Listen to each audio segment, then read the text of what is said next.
హరి ఓం శుభమస్తు శ్రీ మహాగణాధిపతయ నమః. శ్రీ గురుభ్యో నమః. హరి ఓం. సమూహ సభ్యులకు నమస్కారములతో మీ శివ పదులపర్తి. కథాంశం పోలీస్వర్గం. కార్తీక మాసం చివరికి రాగానే గుర్తుకు వచ్చే కథ పోలీస్వర్గం. ఇంతకీ ఎవరి పోలి, ఆమె వెనుకున్న కథ ఏమిటి, దానిని తలుచుకుంటూ సాగే ఆచారం ఏమిటి అంటే ఆసక్తికరమైన జవాబులే వినిపిస్తాయి. పోలీస్వర్గం అచ్చంగా ఆడవారి కథ. కార్తీక మాసంలోని దీపం ప్రాధాన్యతనే కాదు, ఆ ఆచారాన్ని నిష్కల్మషంగా పాటించాల్సిన అవసరాన్ని సూచించే గాథ. అనగనగా ఒక ఊరిలో ఒక ఉమ్మడి కుటుంబం ఉండేది. ఆ కుటుంబంలో 5 కోడళ్ళు ఉండేవారు.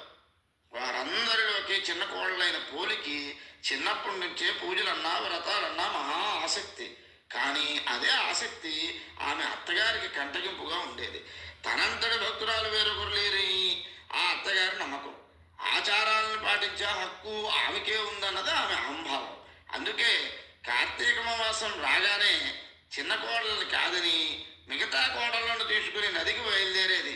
అక్కడ తన కోడళ్లతో కలిసి చక్కగా నదీ స్నానం చేసి దీపాలను వెలిగించుకుని వచ్చేది. ఈలోగా పూలి ఎక్కడ దీపం పెడుతుందోనన్న అనుమానంతో దీపం పెట్టేందుకు కావలసిన సామగ్రి ఏది ఇంట్లో లేకుండా జాగ్రత్త పడి మరీ బయలుదేరేవారు అత్తగారు. కార్తీక మాసంలో పూలి దీపం పెట్టకుండా ఉండేందుకు అత్తగారు చేసే ప్రయత్నాలు సాగనే లేదు. పెరట్లో ఉన్న పత్తి చెట్టు నుంచి కాసింత పత్తిని తీసుకుని దానితో ఒత్తిని చేసేది పూలి. దానిని కవ్వానికి మన వెనను రాసి దీపాన్ని వెలిగించేది.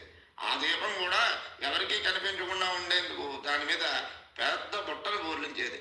ఇలా కార్తీక మాసం అంతా నిర్విఘ్నంగా దీపాలను వెలిగించింది పూలి. చివరికి మార్గశిర శుద్ధ పాడ్యం రోజు రాని వచ్చింది. కాబట్టి ఆ రోజు కూడా నదీ స్నానం చేసి ఘనంగా దీపాలను వదిలేందుకు అత్తగారు బయలుదేరింది. వెళుతూ వెళుతూ పూలి ఆ రోజు కూడా దీపాలను పెట్టే తీరిక లేకుండా ఇంటి పనులన్నీ అప్పగించి మరీ వెళ్ళింది. కానీ పూలి ఎప్పట్లాగే ఇంటి పనులను చకచకా ముగించేసుకుని దీపాన్ని వెలిగించుకుంది. ఎన్ని అవాంతరాలు వచ్చినా, ఎంత కష్టసాధ్యమైనా కూడా ధర్మాచరణ చేసిన పూలను చూసి దేవతలకు ముచ్చట వేసింది. వెంటనే ఆమెను ముందుతో స్వర్గానికి తీసుకువెళ్లేందుకు విమానం దిగి వచ్చింది. అప్పుడే ఇంటికి చేరుకుంటున్న అత్తగారు ఆమె కోడళ్ళు ఆ విమానాన్ని చూసి అది తమ కోసమే వచ్చిందనుకుని మురిసిపోయారు. కానీ అందులో పూలు ఉండేసరికి హతాశులయ్యారు. ఎలాగైనా ఆమెతో పాటుగా తాము కూడా స్వర్గానికి వెళ్ళాలనుకునే ఆత్రంలో పూలి కాళ్ళను పట్టుకుని వేలాడే ప్రయత్నం చేసినా ఉపయోగం లేకపోయింది. విమానంలోని దేవదూతలు పూలికి మాత్రమే స్వర్గానికి చేరుకునేంతటి నిష్కల్మషమైన మనసు ఉందని చెబుతూ వారిని కిందకి దించేశారు. ఈ నేపథ్యంలో స్త్రీలంతా మార్గశిర శుద్ధ పాడ్యమికి తెల్లవారుజామునే అరటి తప్పలలో ఒత్తులను వెలిగించి నీటిలో వదులుతారు.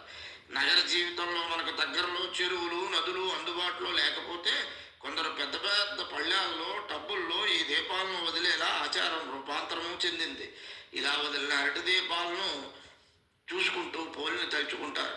కార్తీక మాసంలో ఏ రోజు దీపాన్ని వెలిగించలేకపోయినా కూడా ఈ రోజున 365 రోజులు 65 ఒత్తులను వెలిగించి నీటిలో వదిలితే 365 రోజులు సంవత్సరం అంతా దీపారాధన చేసిన పుణ్యం వస్తుందని చెబుతారు. అందరూ ఈ పోలి దీపాలను మార్గశిర శుద్ధ పాడ్యమి రోజున తెల్లవారుజామున వెలిగించుకుంటారు. ఇది పోలి స్వర్గం వివరం. కార్తీక మాసం దీపాలను వెలిగిస్తే బొందుతో స్వర్గానికి చేరుకుంటామన్నది తరువాత మాట. ఆచారాన్ని పాటించాలన్న మనసు ఉన్నప్పుడు మార్గం దానంతట అదే కనిపిస్తుందని చెప్పడం ఈ కథలోని ఆంతర్యంగా తోస్తుంది. భగవంతుని కొలుచుకోవడానికి కావాల్సింది శ్రద్ధే కానీ ఆడంబరం కాదని సూచిస్తుంది. అన్నింటికీ మించి అత్తాకోడళ్ళ మధ్య సఖ్యత ఉండాలన్న నీతిని బోధిస్తుంది. అందుకే ప్రతి పూలి పాడ్యమికి ప్రతి ఇంట్లోనూ పోలీస్వర్గం కథ వినిపిస్తూనే ఉంటుంది.